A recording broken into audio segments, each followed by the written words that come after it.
Don't cry because it's over, smile because it happens. You've probably seen this phrase a million times in the comment section of a sad video, especially ones dealing with the loss of the loved ones, like the ending of Persona 3.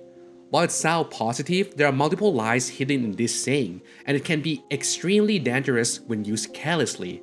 In today's video, I'll set out to investigate what those lies are and why the phrase can be harmful.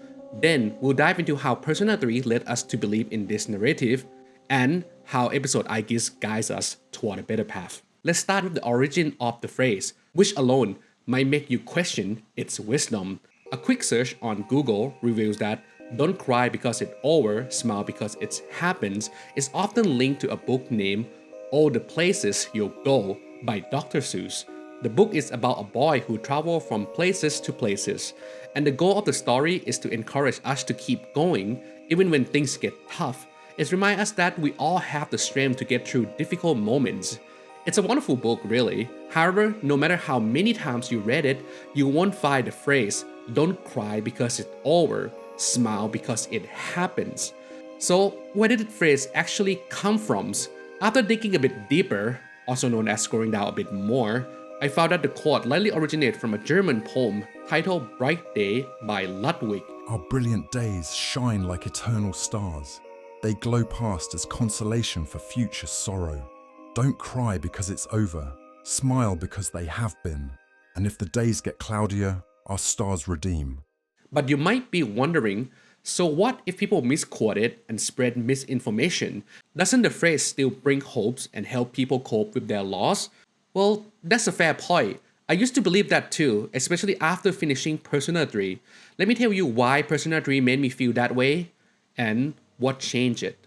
The central themes of Persona 3 is about how we confront our own mortality. However, many other themes revolve around this idea, such as the strength of memories and the bond between people. Today, though, we're focusing on how one deals with the death of a loved one. When someone passes away, it's not just their life that is lost, the people around them lose someone important too. Persona 3 does a great job of showing that death of a loved one can be a source of strength that pushes us forward. For example, Akihiko and Ken learn from Shinjiro's death that they need to spend more time with those they love instead of dwelling on the past. Chidori's death inspired Junpei to take life seriously and live it to the fullest.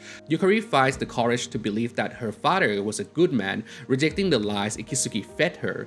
She also decided to build her own future based on what she wants, rather than doing what she thinks would have been right for her deceased fathers.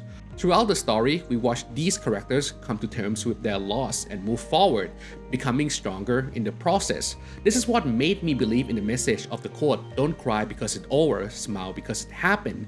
It suggests that we should honor the memory of those we love and what they did for us, rather than dwelling on the fact that those experiences have ended. However, this is where another lie begins, and this one is extremely dangerous. Let me explain why. While the base game does cover the theme of moving on positively after losing a loved one, it doesn't really address how people cope with the immediate pain of that loss. In episode Aigis, we see that everyone has moved on with their life after the protagonist passing, but soon we learn that this isn't true, as their emotions are still holding on to the protagonist, resulting in the creation of the Abyss of Time. That said, Aigis and Yukari are definitely the one who took the loss of the protagonist the hardest. Let's start with Yukari, who embodied the theme of moving forward. By the end of the base game, Yukari chooses to move forward by deciding what she wants to do and not basing her entire action on the death of her fathers. In episode Aigis, she's carried this philosophy forward. Early on, we see that she's refusing to be at the farewell party, explaining that she's busy with cram school. Hey, Yukari-chan? It's me.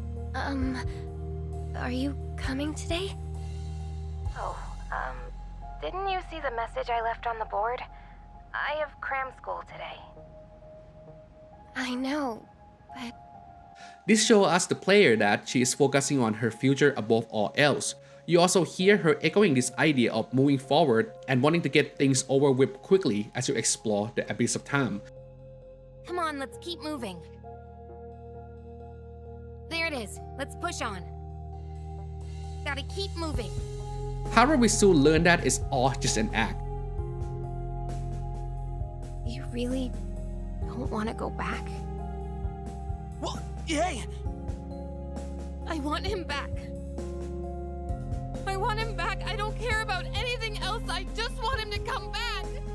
I tried so hard to be strong and to look forward and just accept it all, but I can't.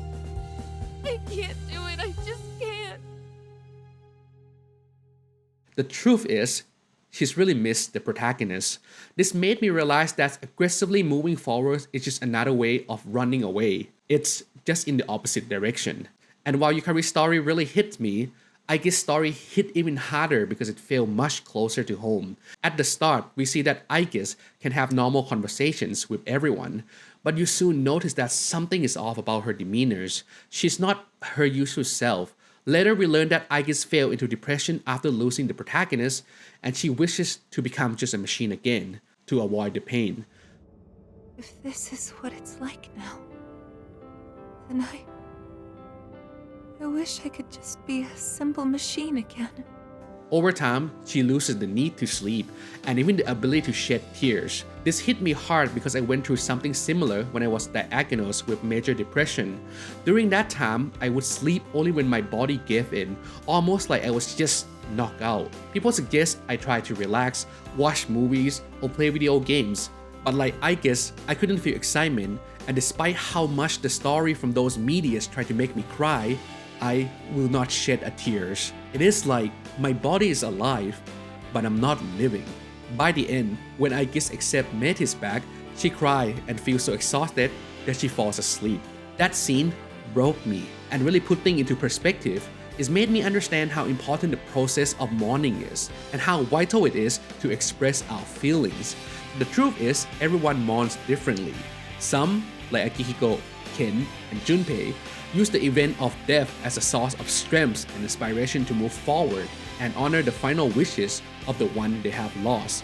But when someone like Yukari or Aigis try to move forward too soon without the proper mourning, they end up lying to themselves. Telling someone not to cry and just smile is an indirect way of saying they shouldn't mourn. While some genuinely use the phrase like "don't cry because it's over, smile because it happened" to help others, there are many who use it to farm likes and approval from those around them, just to make themselves feel better. Most people try to live in the moment and look to the future, since those are the only parts of life we can still influence. However, this mindset often prevents us from truly understand not just how others feel, but also how we ourselves feel.